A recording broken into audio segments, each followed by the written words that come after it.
बच्चों, आज हम ठोस अवस्था अध्याय का भाग 2 देखेंगे, जिसमें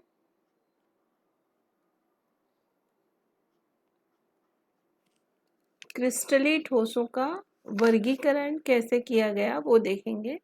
इसके पहले भाग 1 में हमने क्रिस्टली और अक्रिस्टली ठोसों के गुणों में अंतर देखा। क्रिस्टली ठोसों को फर्दर क्लासिफाई किया गया है 4 प्रकार के सॉलिड्स में। पहला होगा आणविक ठोस या मॉलिक्यूलर सॉलिड, दूसरा आयोनिक सॉलिड, आयनिक ठोस, तीसरा प्रकार है ये धात्विक ठोस, और चौथा सहसंयोजक अथवा नेटवर्किंग ठोस। ये जो प्रकार है इनके, एक तो इनके अवयवी कणों का आधार है और दूसरा इन कणों के बीच में बंधन बलों की प्रकृति के आधार पर इनको इन क्लासेस में वर्गीकृत किया गया है। तो आणविक ठोसों में जो अवयवी कण होते हैं क्रिस्टल के, वो अणु होते हैं, और अणुओं के बीच में जो फोर्स होता है, बंधन बल होता है, वो वॉन्डर वॉल फोर्स होता है। आयनिक ठोसों में अवयवी कण आयन होते हैं, और इनके बीच में जो आयनों के बीच में जो फोर्स होता है वो कूलॉम्बिक फोर्स, या जिसको कहते हैं इलेक्ट्रोस्टैटिक फोर्स ऑफ अट्रैक्शन, विद्युत आकर्षण बल होता है। अभी हम पहले आणविक ठोस जो हैं उनको फर्दर क्लासिफाई किया गया है, आगे उनका फिर से वर्गीकरण किया अध्रुवीय ठोस, ध्रुवीय ठोस और हाइड्रोजन बंधित ठोस में। तो अध्रुवीय ठोस, चूंकि ये आणविक ठोस है, तो क्रिस्टल तो अणु से बना, लेकिन अणु जो है वो परमाणुओं से मिलकर बना हुआ है। तो इनमें परमाणुओं के बीच में अध्रुवीय ठोस है, मतलब पोलराइजेशन नहीं होता है, ध्रुवीयता नहीं होती है। यानी इनके जो परमाणु हैं जो आपस में सहसंयोजी बंध से जुड़े हुए हैं, जैसे कि ये हाइड्रोजन का जो 2 परमाणु है, मान लो H2 बनाने वाले 2 परमाणु H और H, इनके बीच में जो साझे के इलेक्ट्रॉन है, शेयर्ड इलेक्ट्रॉन जो है, ये सेंटर में है, बीचों बीच है। इसलिए ये जो टोटल जो परमाणु बना, ये अध्रुवीय परमाणु बना। और अध्रुवीय ऐसे कई सारे परमाणु अणु मिलके, अध्रुवीय अणु बन गया, और ऐसे कई सारे अध्रुवीय अणु मिलके और क्रिस्टल बनाया। इसलिए इस प्रकार के ठोसों को अध्रुवीय ठोस कहा। दूसरा, ये जो उदाहरण हम यहाँ देख रहे हैं HCl, जो कि ध्रुवीय ठोस कहला रहा है, दूसरे प्रकार का ध्रुवीय आणविक ठोस। तो इसमें जैसे ये अलग अलग विद्युत ऋणात्मकता के तत्व हैं 2। अब इनके भी बीच में जो साझे के इलेक्ट्रॉन हैं, ये क्या होते हैं, जो अधिक विद्युत ऋणात्मक तत्व होता है उसकी तरफ शिफ्ट हो जाते हैं। तो इस तरह से इसमें एक ध्रुवीयता उत्पन्न हो जाती है, या इसको बोलते हैं डायपोल मोमेंट उत्पन्न हो जाता है, द्विध्रुव आघूर्ण जिसको बोलते हैं हिंदी में। इसमें आंशिक धन आवेश और इधर आंशिक ऋण आवेश उत्पन्न होने के कारण इसमें जो डायपोल उत्पन्न होता है, इस कारण इस प्रकार के जो अणु बने,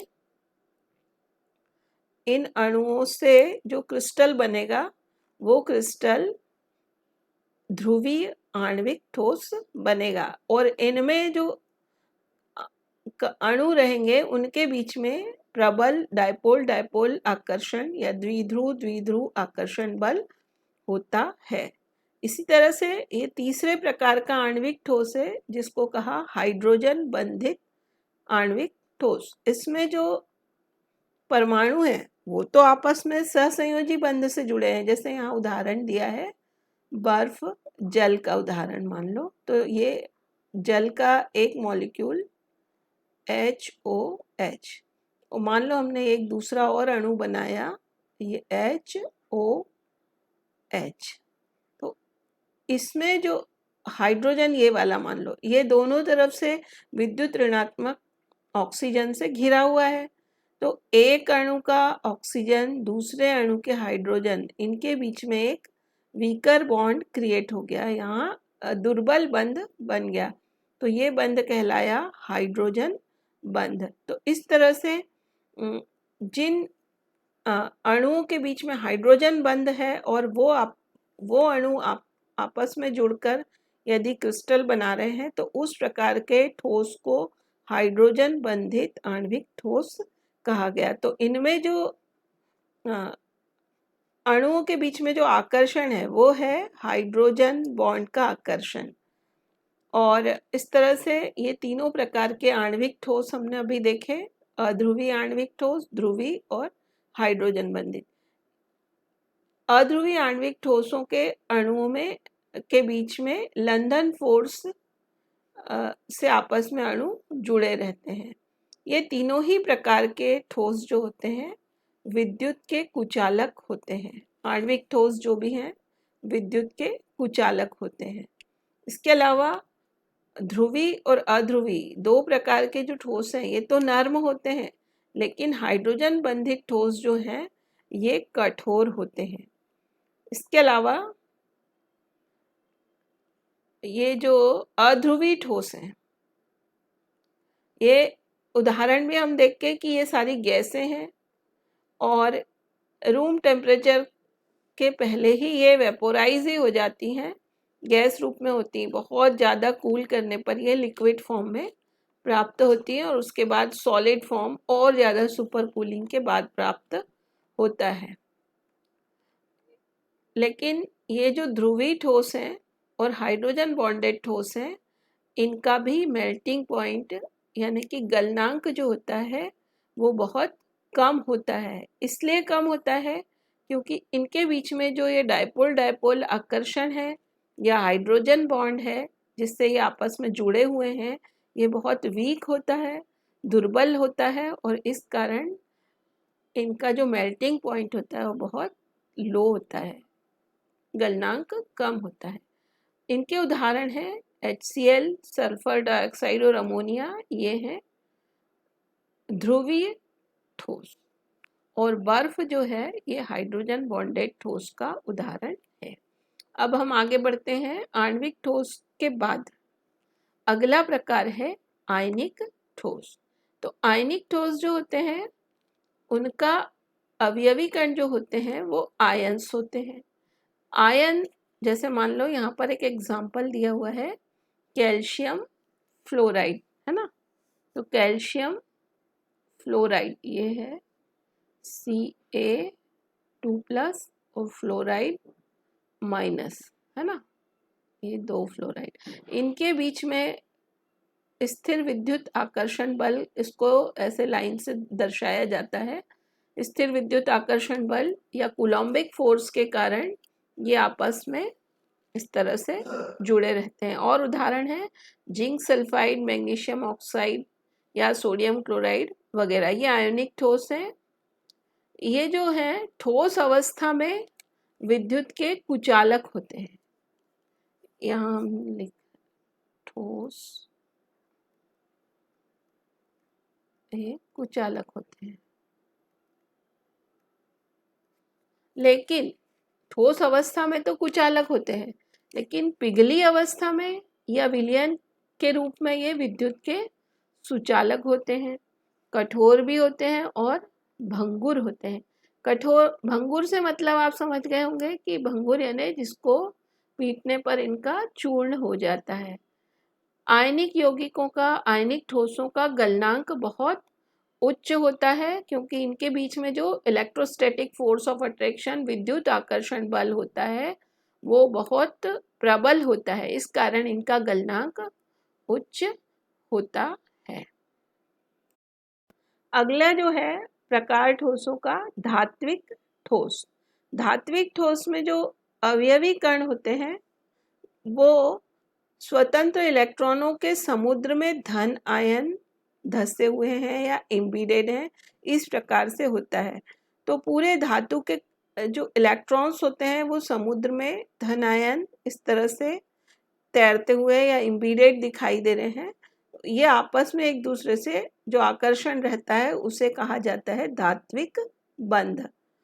तो धातुएं जितनी भी होती हैं, चाहे वो ठोस हो या पिघली हुई अवस्था, दोनों में विद्युत की सुचालक होती हैं।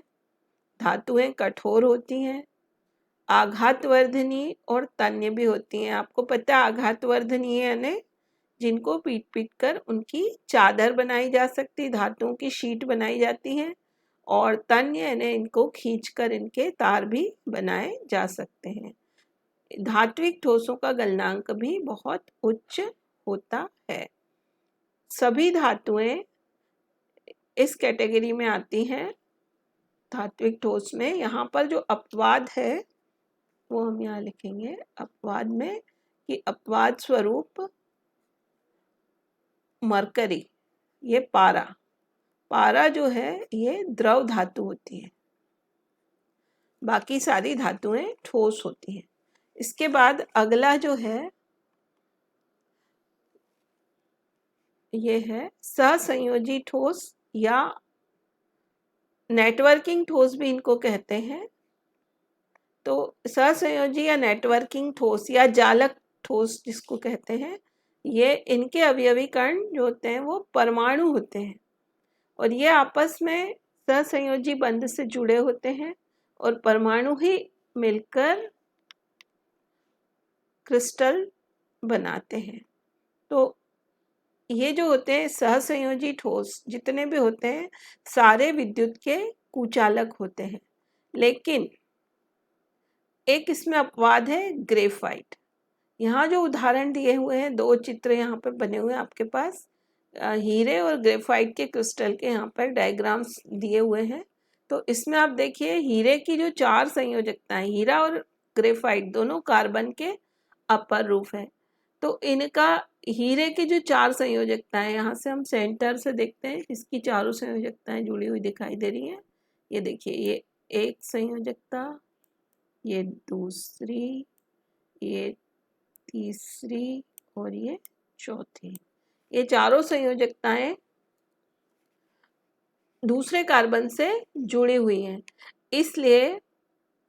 और ग्रेफाइट में देखें हम 3 संयोजकताएं, ये देखो आप, ये देखो यहाँ से, ये एक संयोजकता, ये दूसरी संयोजकता, और ये पीछे गई है तीसरी। लेकिन चौथी संयोजकता जो नीचे जा रही है वो डॉटेड लाइन से दिखाई दे रही है आपको, नीचे तक गई। तो चौथा जो संयोजी इलेक्ट्रॉन होता है इसमें ग्रेफाइट में, वो फ्री होता है, और ग्रेफाइट्स में ऐसी शीटें बनी जाती हैं 3-3 संयोजकता से जो जुड़े हैं, ये एक शीट, ये दूसरी शीट, और आपस में एक दूसरे से ये शीटें नहीं जुड़ी हुई हैं, तो ये एक दूसरे के ऊपर स्लाइड करती हैं, फिसलती भी है। इसलिए ग्रेफाइट जो होता है चिकना भी होता है और साथ में विद्युत का सुचालक होता है। यानी ये एक अपवाद है यहाँ पर कि सारे जो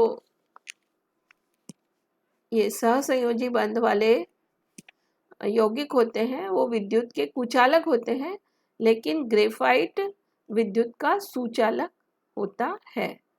इसके अलावा ये जो हैं कठोर भंगुर होते हैं और इनका गलनांक भी बहुत उच्च गलनांक होता है। कई सारे यौगिक ऐसे क्रिस्टल होते हैं जो गलनांक से पूर्व ही विघटित हो जाते हैं, इनका गलनांक आने से पहले ही विघटित हो जाते हैं, गलनांक बहुत उच्च होता है। इसके अलावा इस पाठ्यांश के कुछ प्रश्न यहाँ हमने लिए हैं, ये देखेंगे हम। ये देखिए यहाँ पर आइए आप, ये तो इसमें हमको ये सॉर्ट आउट करना है कि कौन सा किस प्रकार का ठोस है इस प्रश्न में। तो ये आप देखेंगे इसमें कुछ तो स्पष्ट दिखाई दे रहे हैं, ये आयनिक ठोस है, जिंक सल्फाइड आयनिक है। इसके बाद टिन जो है ये धात्विक ठोस दिखाई दे रहा है आपको। इसमें बेंजीन जो है ये अध्रुवी आणविक ठोस है, और यूरिया ये ध्रुवीय आणविक ठोस है। अमोनिया भी ध्रुवीय आणविक ठोस, जल हाइड्रोजन बंधित। इस तरह से आप और देखिए, ये धात्विक ठोस है, ये नेटवर्किंग ठोस हो गया, ग्रेफाइट सहसंयोजी ठोस, ये अध्रुवीय हो गया और ये नेटवर्किंग। इसी तरह से अगला जो प्रश्न है, एक ठोस जो कठोर है और ठोस और गलित दोनों अवस्थाओं में विद्युत रोधी है, तो ये जो प्रकार होगा ये है नेटवर्किंग ठोस या सहसंयोजी ठोस। इसमें हीरा और क्वार्ट्ज वगैरह का उदाहरण सिलिकॉन ऑक्साइड जो होता है क्वार्ट्ज। इसके बाद में अगला जो प्रश्न है कि आयनिक ठोस गलित अवस्था में विद्युत के चालक होते हैं परंतु ठोस अवस्था में क्यों नहीं होते हैं, इसकी व्याख्या कीजिए। तो आयनिक ठोसों में जो आयन होते हैं, जब वो ठोस अवस्था में होते हैं तो मजबूती से एक दूसरे से जुड़े हुए होते हैं। आयन के मूवमेंट से ही तो विद्युत का चालन होता है, पर जब यदि आयन में गति ही नहीं होगी तो ठोस अवस्था में इस कारण ये जो ठोस होते हैं विद्युत के कुचालक होते हैं। लेकिन गलित अवस्था में जब आयन फ्री हो जाते हैं पिघलने के कारण, तो उनके गति के कारण गलित अवस्था में जो आयनिक ठोस होते हैं वो विद्युत के सुचालक हो जाते हैं। इस प्रकार ये अगले वाले प्रश्न का उत्तर आप बहुत आसानी से समझ जाएंगे कि जो धात्विक ठोस होते हैं उनमें ये वाले गुण पाए जाते हैं, आघातवर्णी, तन्य, विद्युत के चालक वगैरह। आगे देखें हम कुछ इसी पाठ्यांश के जो अभी हमने अध्ययन किया उसके ऑब्जेक्टिव प्रश्न यहाँ पर दिए हुए हैं। तो ये बहुविकल्पी प्रश्नों में पहला प्रश्न जो है, क्रिस्टल जालक में आयोडीन के अणु खाली स्थान द्वारा बंधे रहते हैं। अब आयोडीन यानी आई दोनों समान अणु है, समान परमाणु से बना हुआ अणु है, तो ये होगा अध्रुवीय ठोस। तो ये अध्रुवीय आणविक ठोस जो है लंदन फोर्स से बंधा हुआ होगा। अगला था निम्न में से कौन सा नेटवर्किंग ठोस है, तो ये आएगा हीरा। हीरा जो है, बाकी ये सब आप फिर से पलट के देखना ये किस किस प्रकार के हैं। किसी भी ऑब्जेक्टिव प्रश्न को हल करने के लिए उसके चारों विकल्पों को भी अच्छे से देखना चाहिए। जैसे अब ये है कि कौन सा विद्युत का चालक नहीं है, ये धात्विक ठोस है, ये भी धातु का ऑक्साइड, ये दोनों ही चालक हैं। लेकिन ये देखिए, ये अध्रुवीय और ये हाइड्रोजन बॉन्डेड आणविक ठोस है, ये दोनों के दोनों ही विद्युत के चालक नहीं है। इसी प्रकार से तो इसका उत्तर ये आ जाएगा तीसरा। ये जो है आयनिक ठोसों का अभिलक्षण नहीं है कौन सा। तो ये निगेटिव प्रश्न है, निगेटिव प्रश्नों को बहुत ध्यान से देखना चाहिए। तो आयनिक ठोस जो होते हैं गलित अवस्था में विद्युत के चालक होते हैं, लेकिन यहाँ ये उल्टा लिखा, इसलिए ये वाला उत्तर इसके लिए, इस प्रश्न के लिए सही होगा, ये वाला नहीं है, निगेटिव प्रश्न है ये, इसलिए ध्यान से देखिए। ग्रेफाइट खालिस्तान की उपस्थिति के कारण ये होगा मुक्त संयोजी इलेक्ट्रॉन जो होते हैं चौथी संयोजकता के, इनके कारण विद्युत का सुचालक होता है। तो इस तरह से बच्चों, आपको ये मेरा लेक्चर पसंद आया हो तो इसको लाइक करिए, सब्सक्राइब करिए। Thank you. कल मिलते हैं अगले भाग के साथ।